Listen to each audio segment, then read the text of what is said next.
Hi everyone, welcome to the HeyArchi podcast, your go-to helpline for all things architecture. I'm your host today. I'm architect Neha Singhi and I'm so glad you guys are tuned in. So if you're listening to it during a lunch break, that is perfect because that is exactly when we wanted to catch you between 1 p.m. to 2 p.m. every day. So we serve a fresh dose of architectural conversation which is thoughtful, fun and full of real stories. So each episode we dive into a new theme with architects across India as a part of the Alpha Club, which is a business mentorship community by DHub, India's #2 architectural network. And this initiative is closely tied up with the upcoming platform, which is HeyArchi, an online portal designed for architects to create their own profile, access job opportunities, internship, and for more curated knowledge and resources. We also conduct the BIM Foundation program, India's most affordable and efficient online BIM training course, featuring a low student to mentor ratio.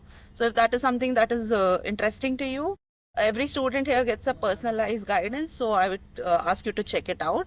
For more details, you can see the link in the comments. So, next up in today's panel conversation, we have with us a powerhouse panel. Let me quickly introduce you to everyone. First up, we have architect Sadai Eshwar. So he's the co-founder of Studio People's Architect from Host, and his design firm is dedicated to creating sustainable habitat that embraces ecologic architecture and water. So they specialize in designing earthen building that celebrate site, context, material, and climate with greater sensitivity and timeless appeal. Now, next up, we have from Kunur, architect Maya Mohan, who is the co-founder of Dakshiti Design Studio. Her firm focuses on incorporating sustainable and biophilic design. She uses natural materials mainly in the sector of healthcare and hospitality. Then again, we have architect Krishnan, who is from Tirchi. He's the founder and principal architect of Squad Architects. And he's someone who is very passionate about blending parametric architecture with urban architecture design. So he creates spaces which are nature and lifestyle flow seamlessly into each other. So the big theme today is site selection and site treatment in alternative practices. And we are exploring how unconventional thinkers choose to transform site, not just based on zoning or but based on values and material behaviors and ecological intent. So it is a very important conversation right now, especially when so many of us are having a question that how do we build without harming the environment. So let's jump right into it. So the first question that I'd like to ask you is when you first walk into a personal site, what are the things that you're instinctively scanning for? Like what is the mental checklist in your mind before anything else? The first thing when I visit a site is, I will start looking into, what is there at the site. It can be usually like the soil type. To understand the soil type, nature always has an answer. Like, when we find an example, for an example, if we find a ant hill, that has been built by the termites at the site, we'll get to know that the soil is very good because the ant has just built its home with just soil and some sort of saliva that it generates.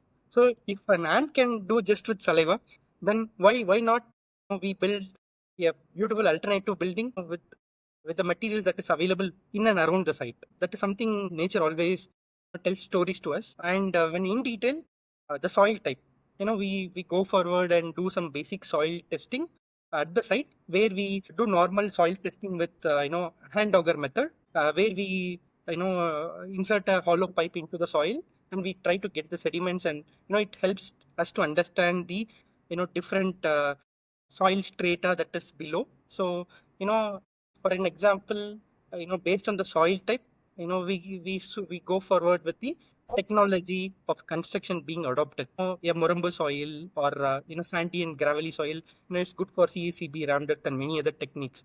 Understanding the soil type in the site gives a lot of idea to go with the structure, design, and lot of things. And then we also help in it, or it also helps us to understand the stability and load bearing capacity, because all the buildings that we build are mostly load bearing structures. So the soil, understanding the soil types and the granulometry. There is something interesting called granulometry. Granulometry is like when we take a empty bucket and we fill it with a tennis ball. we have some more whites left in the bucket. That we can fill it with some sort of smaller goalie or marble balls into the gaps that is wide within the bucket that has tennis balls. And further, that gap can be filled with like sort of dal or something which is much 50% smaller than the goalie or something, the marble balls. So when we fill the bucket compactly with different granulometry, right, like right from the tennis ball to the smaller size, the sand or maida or 10 chips. It's about how we pack it thoroughly. The initial site study of soil study at the site gives it gives good complex idea that how naturally earth is there at the site, and does it requires any sort of different granulometric sizes in it to alter the soil that is present at the site. That sort of basic study is necessary. And then we also see the topography and levels at the site. We had to see whether the complex topography can lead to erosion and other things. So if we can compensate with some sort of simple structures or landscape or something, we had to really go about and look into that. And another thing, when we work with alternative buildings, initial site visit, we understand the space that is available at the site to work with different kind of materials, because in a city with smaller size, like we can't work with complex huge material. We should have that kind of space at the site to work with different materials and techniques. The space availability gives us a kind of idea also, like how accessible to work on certain techniques and materials. One thing is that when we get a site, we do a general local study in and around the site to understand what kind of local techniques, practices is being done, in the nearby geographical locations, which is very closer to the site. All these things gives an instinctive scan of what could be the techniques, materials, and how can the design flow with the site organically. It's like a culmination of all these little things that we observe at the site. That's an interesting take, because sometimes the site already has the answers, as you told me, that if the ant can build it, why can't we? So we just need to slow down, observe what is already there, what are the ancestral knowledge we have, and we just have to apply it in a modern context. So now my next question is to you, Maya. Has there ever been a moment where the site just spoke to you, like Sadai was saying? You saw a view, you saw a tree maybe that sparked an interest, or you saw a local technique that sparked your interest. I would love to hear your take on this and on how land and the context itself shape the concept of your design. Audible? Hi, am I audible? Yeah.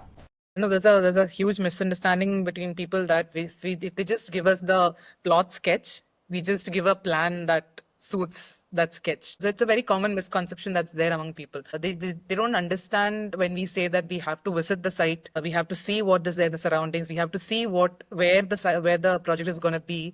We have to see how the local area is, like what type of structures have come up in that area, how the orientation can be, what are the vegetation like. Many people they just tell there are like 3 or 4 coconuts. There is like 2-3 mango trees. It's towards the sides, so you can build in the center. Like, but that's not it. You have to see if there are dense forest areas next to in the next plot. If there is a river going by, if there is a nala next to it, we have to see all those things. Like we have to see it in a macro level, not just in the micro level, so that the project, the like when it's complete, it blends along with the environment and not just like stand out like a eyesore thing. Also, for the people who are using that space, they should feel welcomed over there. They should feel comfortable over there. For that, we have to see which is the most comfortable setting for different scenarios. Like when it's a bedroom, like it's in the nighttime is when we use it. So which area would be better in a nighttime? Like for the living space or the kitchen space, it's the daytime that we use it. Like which area would give us the best sunlight, the best breeze? Like we have to see all those things. So it is always you have to visit a site and have an understanding of it.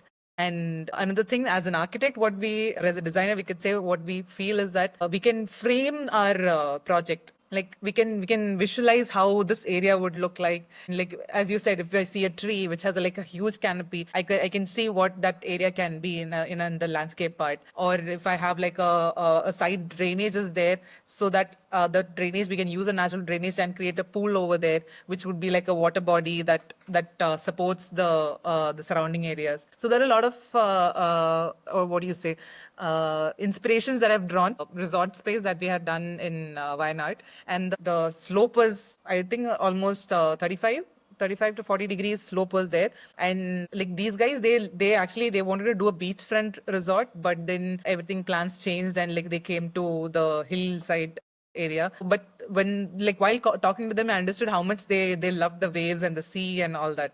So what we did was that we used that slope and the structures that we created, wherein like the roofing was like a wave. So if you see from the bottom where the entrance is, when you look towards the site, it's sloping downwards, and the it looked like waves. And we had like grayish, bluish gray tiles that was used. So that again gave the water feel. So that is something that we can do. Like while talking to the clients, we can see what the site and the client can blend together from the conversations that we have. So yeah, definitely there have been a lot of instances. This is one such. Adding So, to Neha, adding to what Maya has told, like I had one similar experience where one of my site in Huzur was close to a drainage, and it was particularly in a windward direction where wind blows from the drainage. So when the wind blows through the drainage, it takes a lot of smell into the entire house. And when we open up Vastu and other things towards that particular site, it brings a lot of nuisance into the site. We had to carefully look into it and do some walls and handle it with landscaping, and we had to plan our ventilators carefully that once the drainage smell is into the house, it doesn't come into the spaces. That kind of initial intervention with respect to the site is very crucial to design a building nowadays. thank you, Maya, and thank you, Sadai. Maya, your take on creating contours and waves with the contour site was really very interesting. And Sadai, you have given a very interesting point. If it is smelling, it cannot be Vastu compliant, and you have to keep changing based on what is the context of the site. You cannot just be fixed on one thing and be like, no, I'm seeing the site on the Google map, this is looking nice, so we'll do it this way, this is the most efficient way.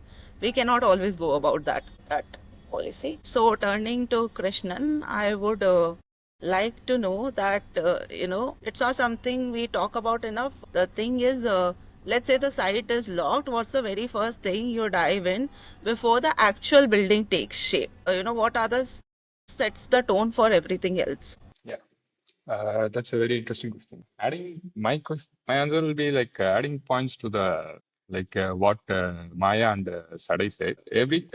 Initially when we visit the site, we'll be analyzing the existing conditions of the site, like the contour levels within the site and around the site, and we'll be taking the soil test and water test, and how the site its response to the various monsoons of the at the site, and water flows like in and around the site, whether it's during the rainfall season, whether it's crossing over the site, or it comes and stays is there any pit available on the site, is it like forming like a pond, can we use this, we will be considering whether to integrate those elements inside while designing the site or not.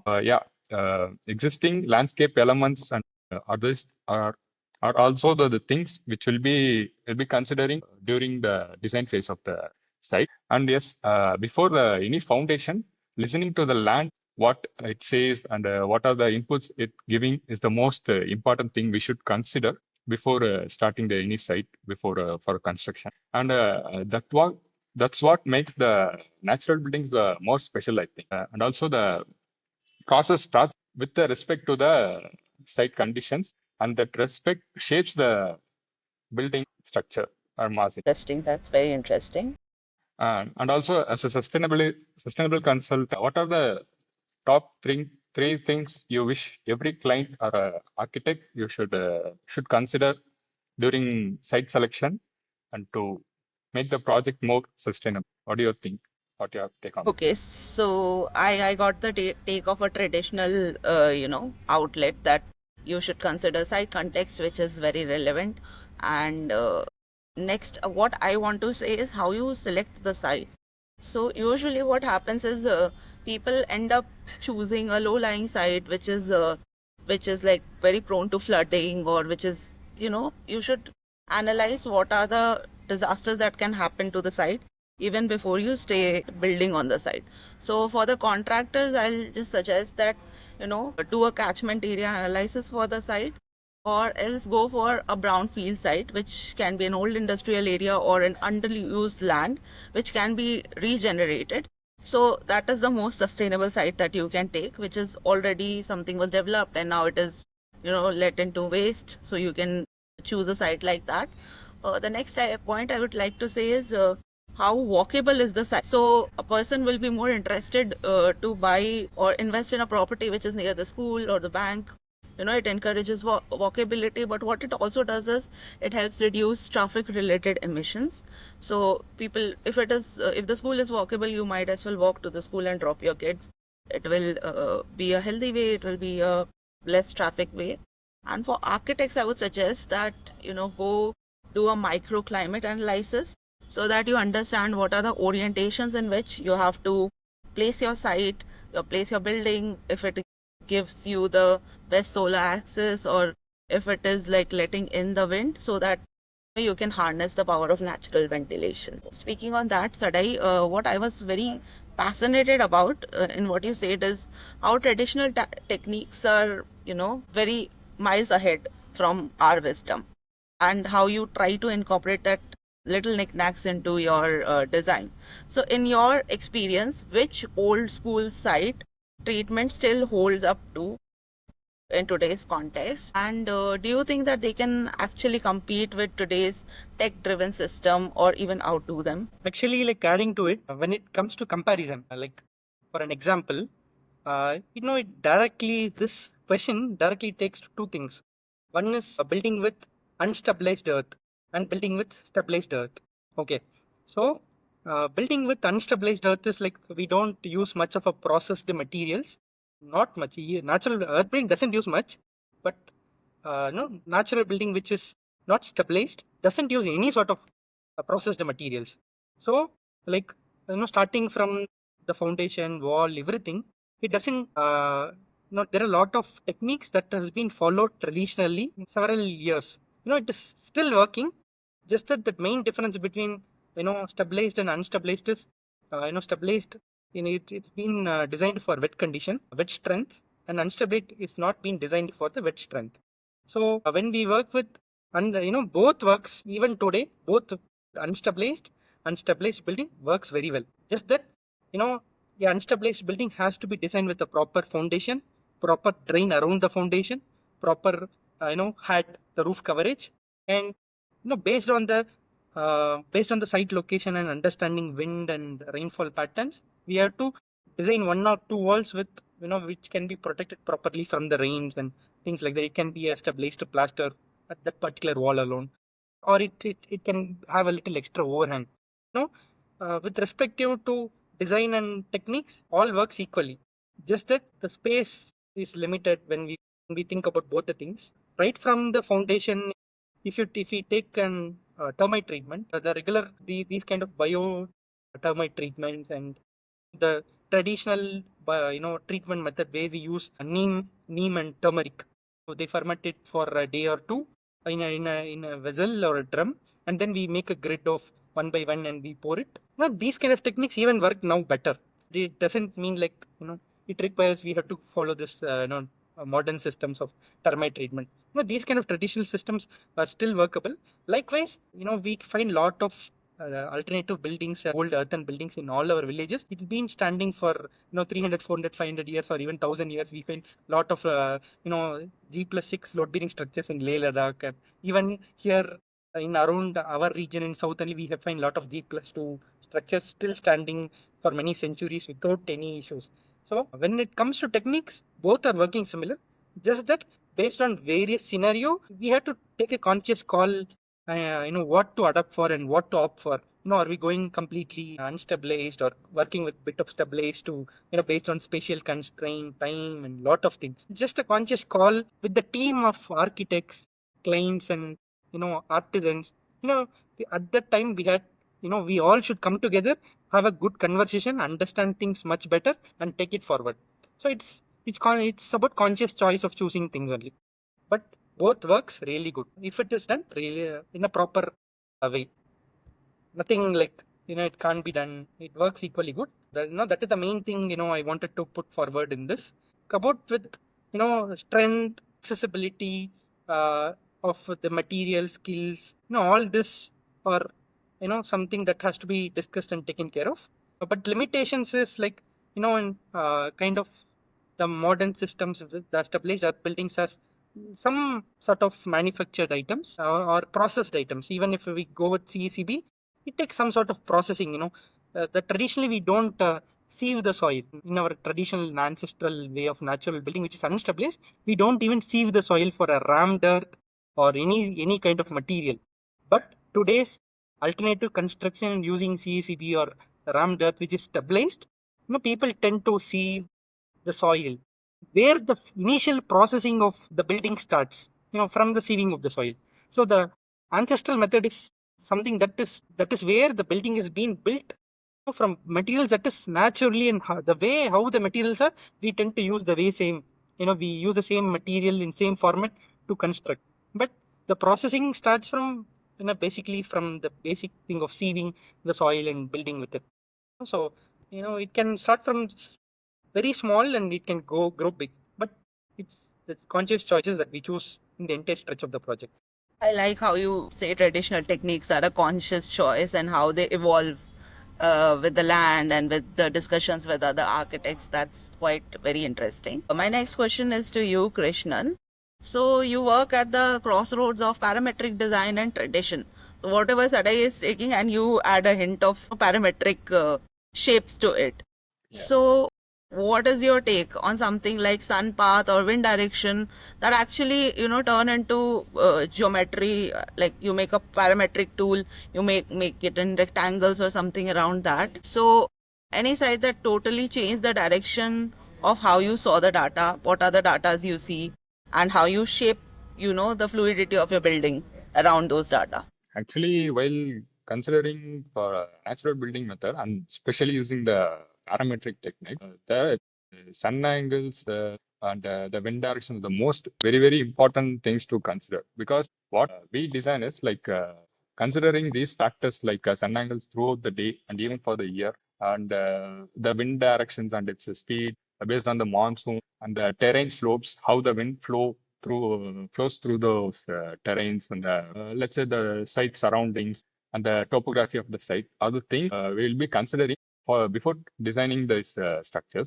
And we use softwares like Rhino and Grasshopper, where we give this structure where we share this data with those softwares to with the designs, so that it can adjust its geometry using this algorithm used in software. For example, let's say having a mountain on the west side where the harsh light can be blocked even by naturally. So the structure of the building can be a little more open, where we usually block the southern west part of the, and especially in India we are practicing as a vastu, integrating in it. We'll be usually placing the master bedroom in the southwest part. So we'll usually block that side, so the harsh light cannot enter. So the heat gaining into the building will be reduced.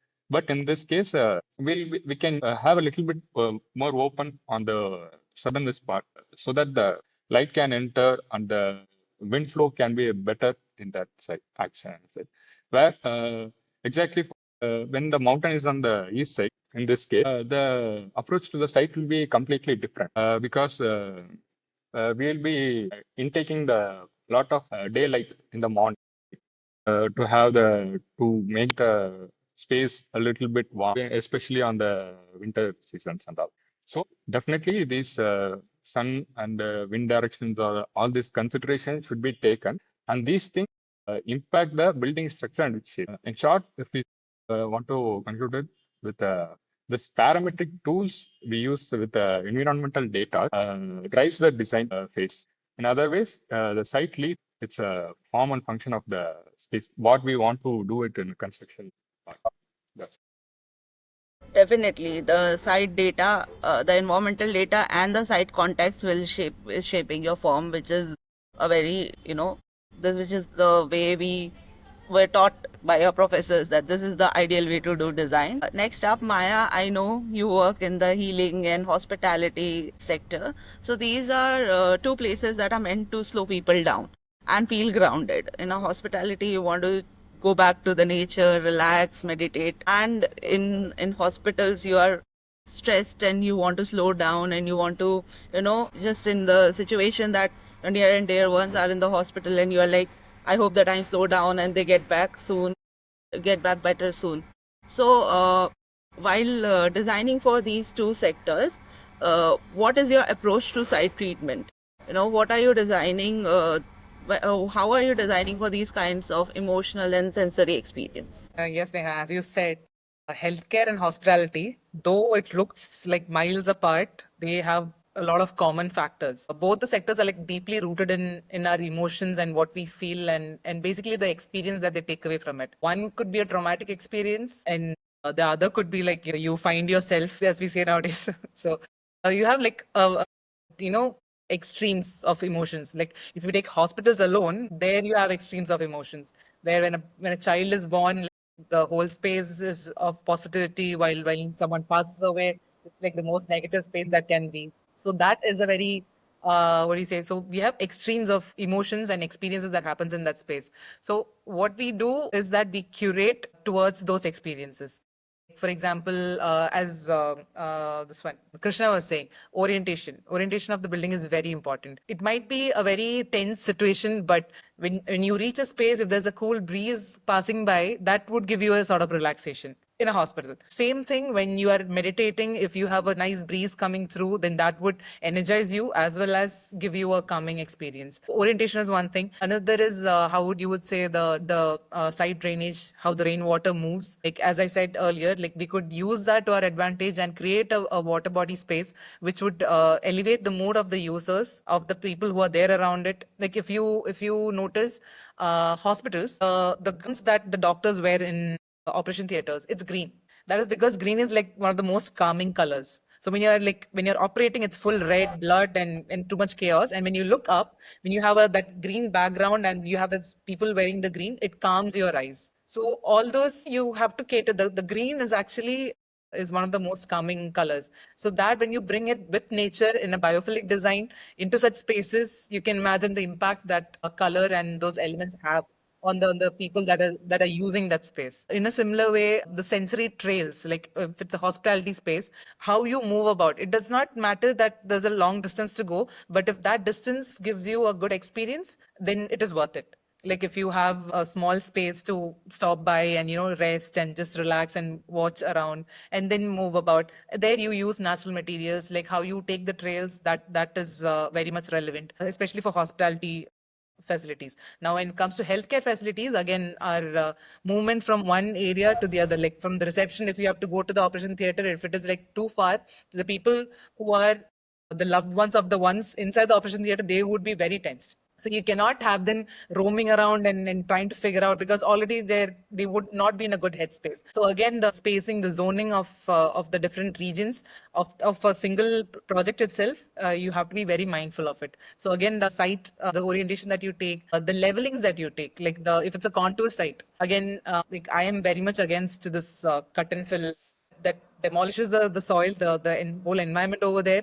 And even when you have your foundation, you have to give additional support, which is more cost. There are a lot of people who has a very sloping site, which has a really good view, but they would just build a retaining wall and fill it with soil, and then they'll come to us. They're like, ma'am, we have filled the site, it's flat, and please go do something.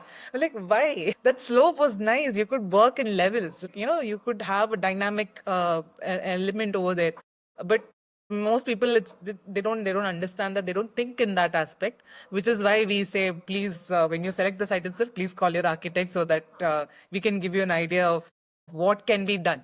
If it cannot be done, if it is it's a no that the site should be level, then okay, go ahead and level it. But at least give us an opportunity to say whether it can be done, something can be done. So yeah, so for me, the treatments that I work on a site, other than the technical things which Sade and all were saying, for me it's more of like a storytelling, so that you have from one place to other when you move about. There is a certain rhythm to it. There's a certain dynamism to it, rather than just be all tensed and just move about like finding frantically where to go, like not be confused. So yeah, that's how I. Adding to that, Maya's point, some clients even spend time before buying the site or a plot. They involve architects to, to choose the site, whether it fits their building requirements or the site conditions or matching with their needs or kind of things. So it's better if clients choose before even choosing the site. One such example I have also seen in my previous firm where I was working. There was a client who came with us to us with 3 sites, and he wanted to know which site has the potential of harnessing the highest amount of solar energy. So he wanted to place solar panels everywhere, and he wanted to know that. So we did the technical study. We saw the radiance that each place has based on the context. We saw if the place was contour and how and what will be the final output energy of all the 3 sites. Once we analyzed those, we told them that you should go ahead and buy this land. So yeah, that is very very relevant and a very good point made by Krishnan, that you should come to architects even before you are selecting a site, just to get an idea. I had one We Talking say experience about also I would quantifying like to share. stuff, Neha, actually, like being a sustainability consultant, you are more into the technical aspects of it. So I just wanted to know how, how can you say, like, I see more of how the landscape is, how the vegetation is, how the soil is, but on a more technical aspect, how can you measure or quantify how sustainable the site is before and after development? Definitely, you can see the site, solar access or wind movement, but we all get confused about the technical part.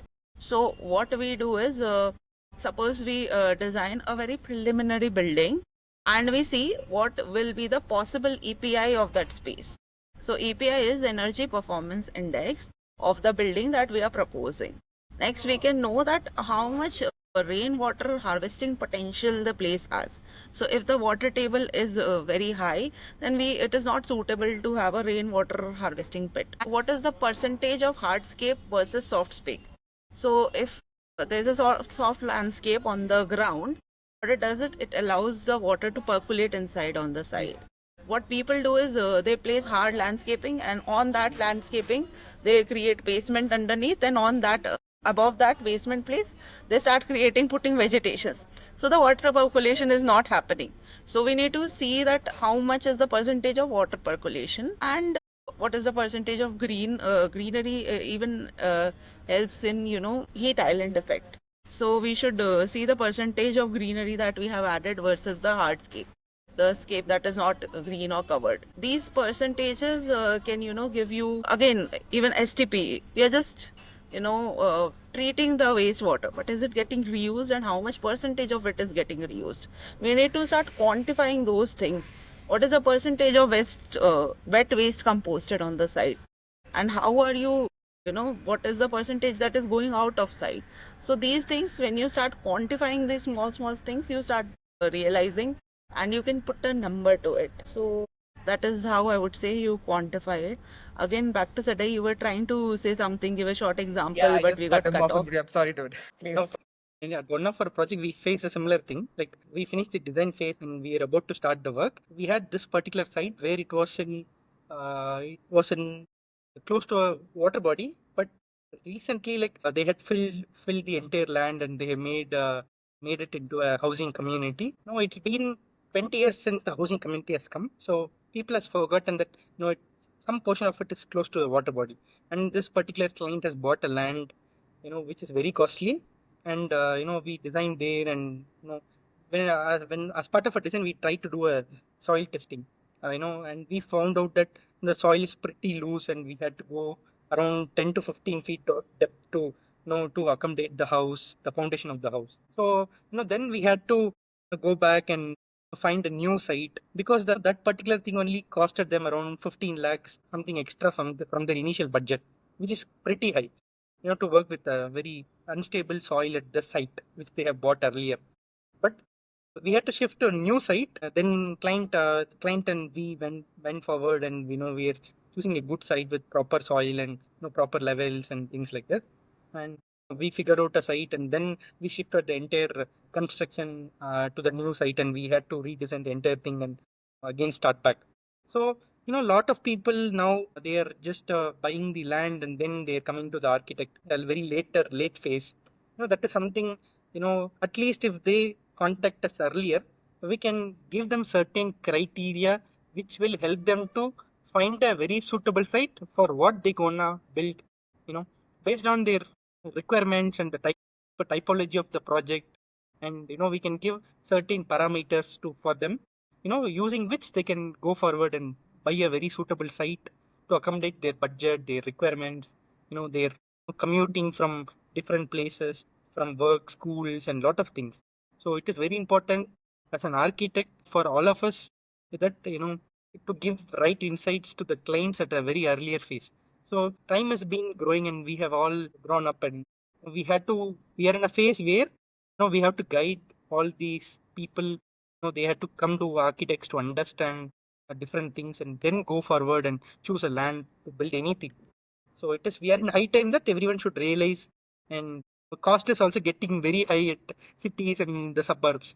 So even for them to buy a new land and do things based on problems at the site is very very impractical, because they are putting lot of money in loan and lot of things.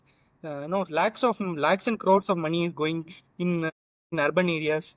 Clients are spending an individual site to buy. When they get to know that the site is not cooperating with lot of things, and they had to do some certain parameters to improve the site condition, soil condition, and then work forward is very difficult. They should also get that basic parameters and knowledge to go forward and buy the site from the architects and our experienced professionals. That's very Prevention important. is always better than cure.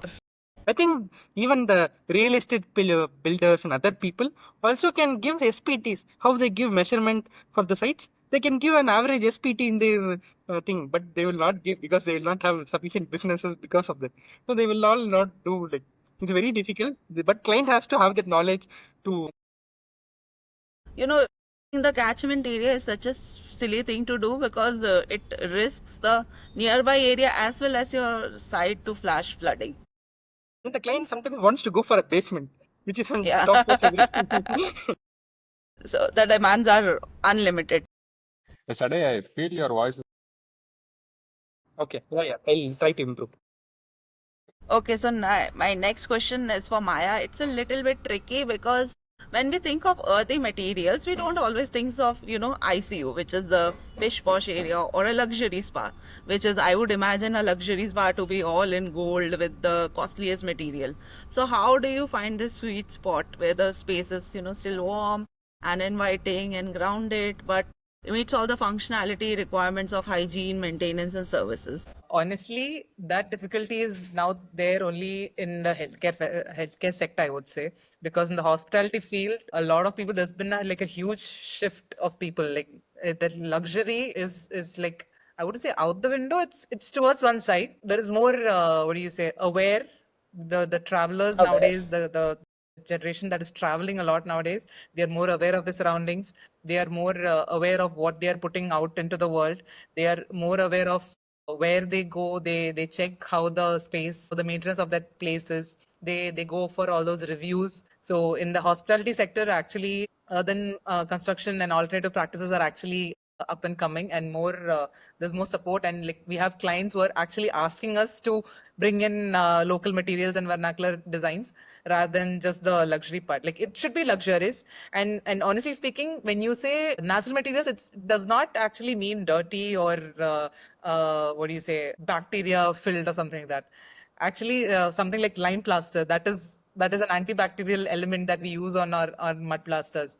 So you shouldn't actually assign the word unsterile or something to natural materials. That is one thing that I would like to like That tell was out loud. not my intention No, no, no, that no, not you, to make it not you, unsterile. really. Yeah. I'm talking in general. That like generally people attach that word to this. That is what I would like to tell everyone. There is a common fear that, if Yeah, it is mud unhygienic. plastered in Yeah. a hospital, it will be scary.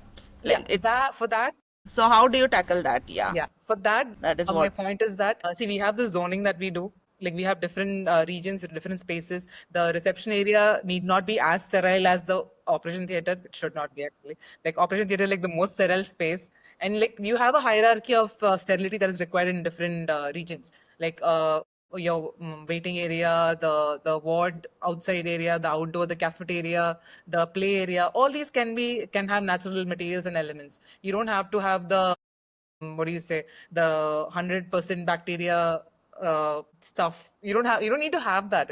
It's fine. Like you people forget that there are bacteria growing inside you. Like they're like, oh my god, I can't be, it's so dirty. Like no, that's not how it is. Like you have to be, like like be more with nature, man. Like be more into the living spaces. As I said, the more nature you bring in, like the more lively you feel. Like we have all been to hospitals. How do you like guys like it? Like the AC ducts and the clean walls and the pish posh flooring. You don't you feel very dead. It resembles a mortuary. There's no difference between a mortuary and a waiting area in a hospital sometimes. Like that is what we wish to change, to bring in more life, to bring in more earthy tones and elements that actually makes it more lively, I would say. And zoning is my main, what do you say, instrument over here, because depending on the zones, the spaces that we have, that is how I rearrange, like where we can use natural materials more, where we need more sterility. Now again, when it comes in terms of materials also, lime plaster is one of my favorites. Like it has that beautiful warm and earthy tone, but at the same time it's antibacterial and it's breathable also.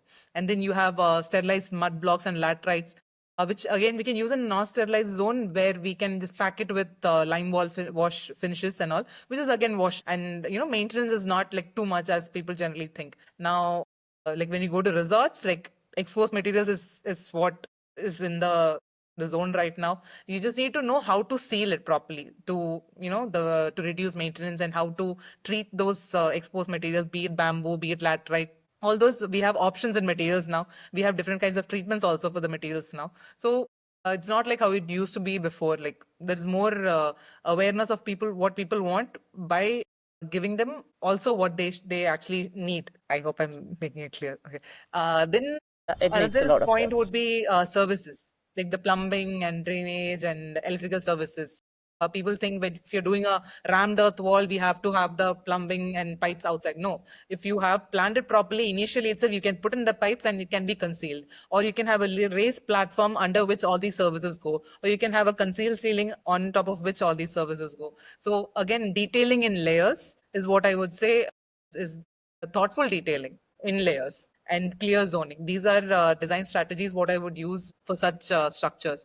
And again, as I said, I would like to again emphasize that natural materials does not mean poor hygiene. And like on the contrary, biophilic materials, it has more emotional benefits. They help reduce stress, they help improve focus, they lower the blood pressure, everything that is required in a healthcare facility as well as a hospitality facility.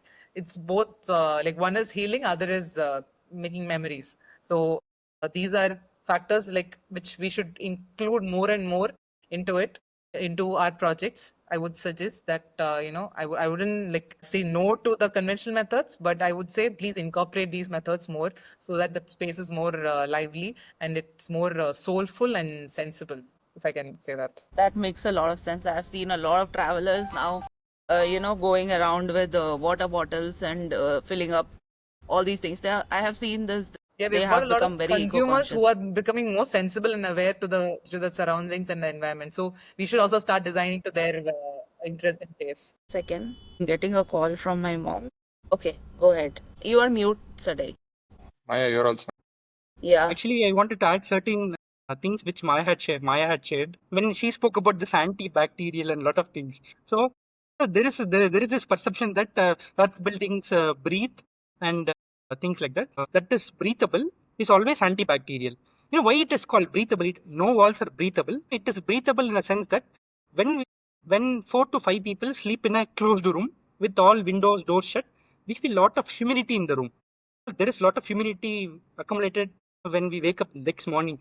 Because the 6 people, whatever the water we consume, out of that 100%, so if we drink 6 liters of water, 3 liter we excrete in urine, 3 liter we sweat, we expire, and 3 liters another 2 liters, in that 6 liter, 2 liters goes in, we excrete in urine, 2 liters we breathe out, we expire, like that, the water is being, the humidity from the human body is being into the room as a humidity or moisture content in the air.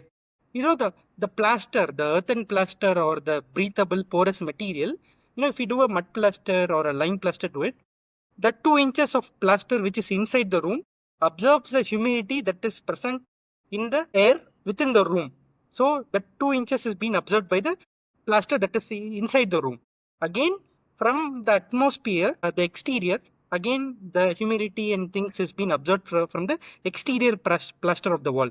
So, the water, the humidity, the temperature of the humidity between, two different plasters inside and outside exchange the temperature between them. That is where earthen building is called breathable. Is that it naturally acts as a AC. What the humidifier does? It does the work normally. So because of this work, all these microorganisms, bacteria, they need certain temperature to survive.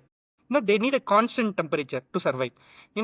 These earthen buildings doesn't give that constant temperature because it is always, it gives a varying temperature within them. So they don't tend to survive in an earthen wall. So in a way that all earthen walls that is breathable or kind of sterile by themselves at the end of the day as the day passes. So it is a very nice way. I wanted to put one example for all people who are watching. There is this institute called Mitrani Ketan done by architect Laurie Baker Daddy in Vagaman, where he built this. Maya was speaking related to hospital, so that's why I want to give this example.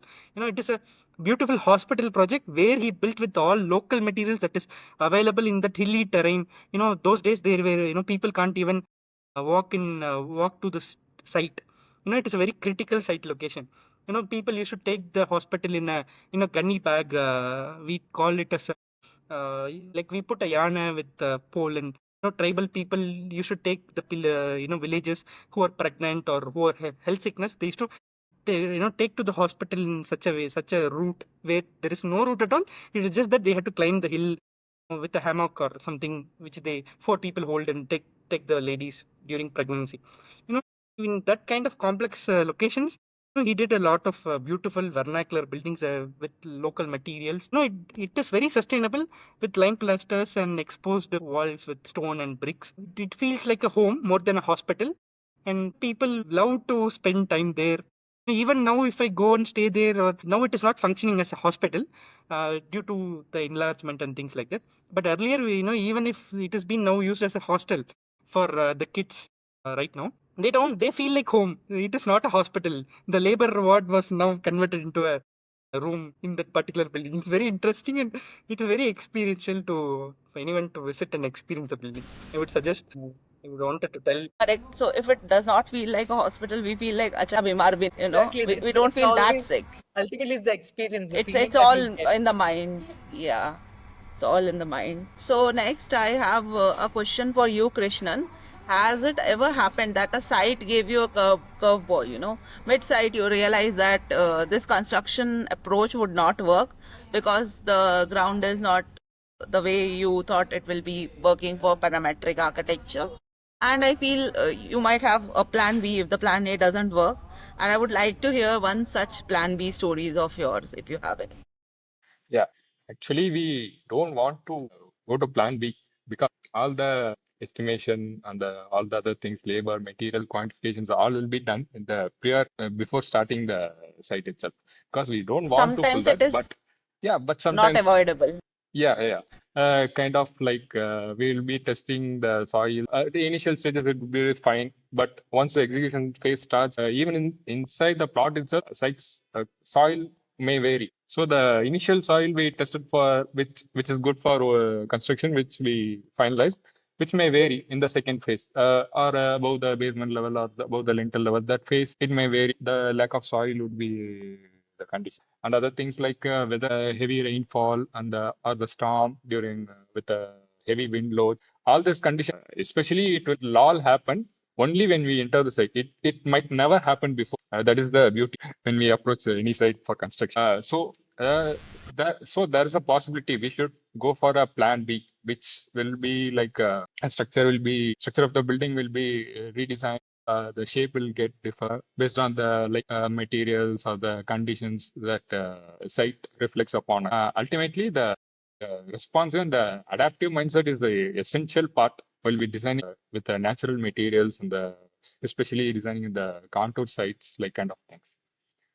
But it is quite, yeah, the result might be extraordinary sometimes, even, because the initial part we designed right, it will be the second plan changes right. It will sometimes it will be give better design solutions to the site. I'll take that as an opportunity to find.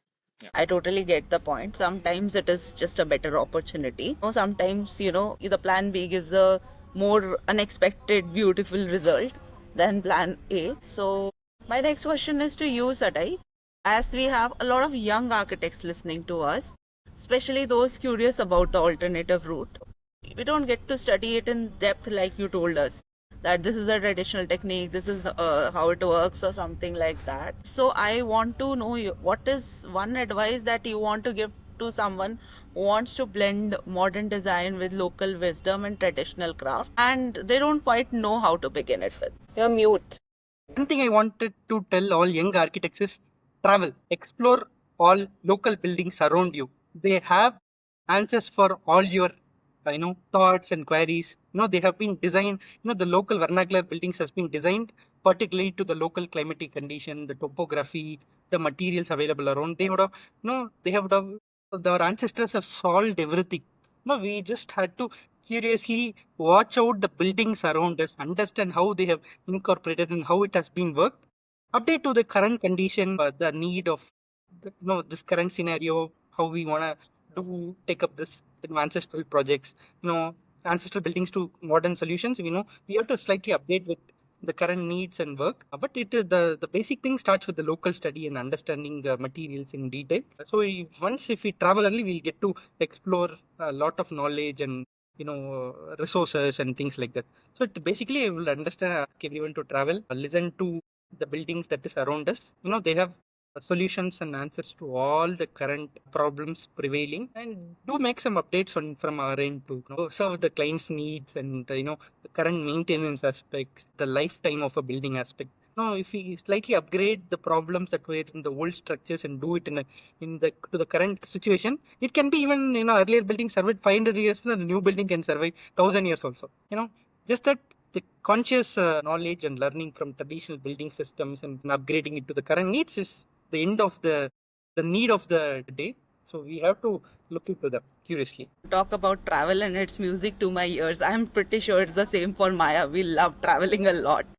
So the next up is like this local knowledge gave you a lot of deeper understanding, and I believe that you all have emphasized the point of natural slope, water, drainage and wastewater plant in the low-lying zone, or how to incorporate the native knowledge inside the site. One more thing that I would like to add to is from the material front.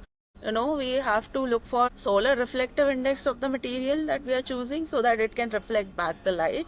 I believe in a lot of traditional way it was already done without us, pinpointing it like that. As a lot of things are already existing, we just have to go and rethink that why they did it and incorporate it in our design. That would have been the most sustainable way to build. I believe we are at the end of the session. Thank you for your insights and response and making it a very interactive session. It is clear that from this conversation that alternative is not like side mein hata diya. It's like not like stay at the fringes of it. It is something that is very future forward, future ready, and these practices are rooted in responsibility, empathy and imagination, and it challenges the norms, and it brings us together as a society. And we as architects are social engineers. We are supposed to build a community, build a society, involve everyone inside. I believe Sadai, being from People's Architect, you involve people from your community, and Krishnan, yours is like, designing with parametric, seeing the site, understanding, talking to people around the site. For Maya, it's healthcare, hospitality. It's again bringing people together. A building is a celebration of bringing together people. and enjoying the space as a whole. So to all our listeners, if you are a student, a practitioner, or simply passionate person who wants to know more about the built environment, I hope this conversation was helpful to you, and we sparked some new ideas or gave you some new insights for your journey ahead. And I really want to thank all my panelists, Maya, Sadai, and Krishnan. Thank you for being a part of this conversation and being a part of Alpha Club, which is also a part of D Hub for Architects. And thank you for sharing your thoughts and experiences. As we have seen today, architecture is no longer limited to a conventional practice.